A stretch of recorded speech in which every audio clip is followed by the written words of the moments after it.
Hey guys, welcome back to the Friday Vlog, where we discuss activity that goes on here with the BuzWeaver channel.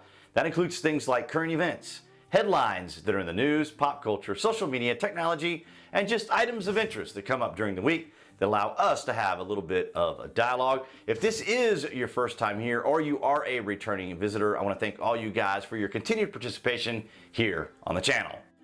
In gaming news this week, Infinity Ward put out the 1.14 update for Call of Duty Modern Warfare along with the Season 2 Battle Pass.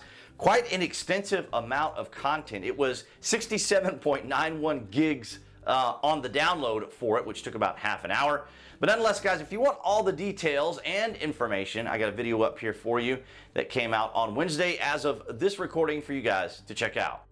Roger Stone, political advisor, author, personality, and one of the youngest people to have testified during the Watergate investigation during the Nixon administration. As you guys may recall, we have talked about Roger here several times on the channel, but nonetheless, you guys may remember that he was part of the Mueller investigation, which of course ended with no particular prosecutions towards the president or anything involving President Trump in any type of Russian meddling. But nonetheless, Roger was indicted on giving false testimony to the Department of Justice, tampering with witnesses, and obstruction, which were quite outlandish type charges considering that most of the information that he was involved in or was giving out was public knowledge. But because it surrounded WikiLeaks and Julian Assange, of course, the prosecution had to kind of move things around to shift the language and shift the focus to kind of make it look like Roger was involved in more than what he really was. But nonetheless, the big talk, of course, was that President Trump had injected himself into this by outlining that it was a sham. Of course, he was reiterating how it was one big hoax, the whole Mueller investigation. But nonetheless, the media is trying to suggest that the current decision that was made by the Department of Justice prior to all of this, prior to Trump saying anything, is that they were going to reduce his sentence.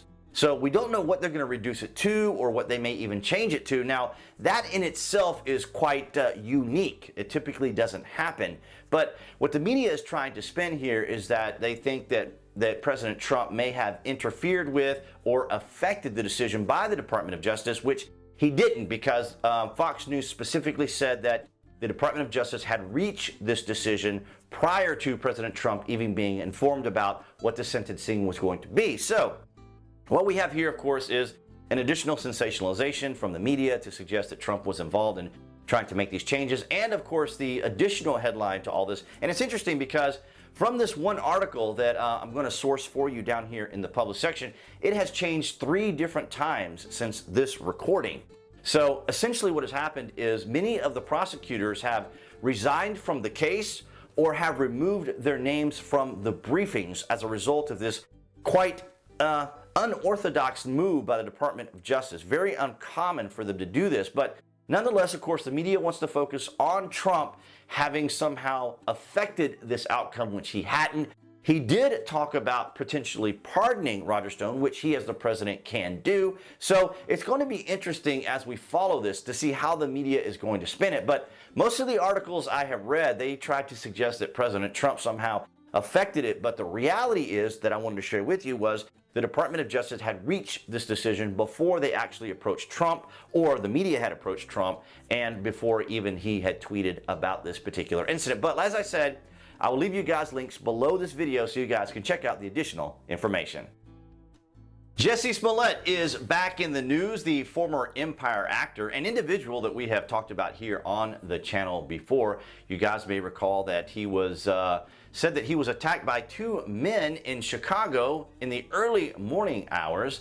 They had shouted racial slurs toward him and told him that he was in MAGA country, and then proceeded to put a noose around his neck. And as we all know, after the investigation, of course, we discovered that he had actually hired 2 brothers to perpetrate the act.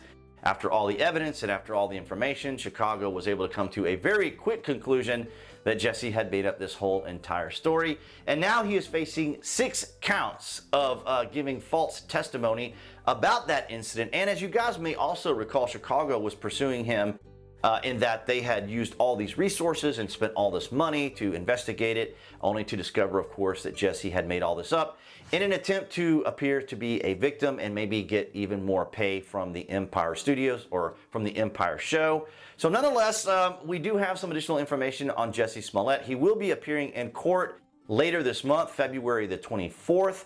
So we'll have to see what he's actually going to be charged with and what particular type of sentencing he will get. And what I'll do, guys, is I will leave a link to that story down in the published section below this video. All right, guys, so that's going to wrap it up for this Friday vlog. I want to thank all you guys for your continued support here for the Friday vlogs, and I would encourage you now to click that like button down there in the bottom right-hand corner, as well as you see there appearing on the screen, that would be the obligatory channel icon to subscribe. And of course, you can click those notifications. That way you guys will know any and all content is posted here on the channel. And I will see you guys behind that camera right there next Friday.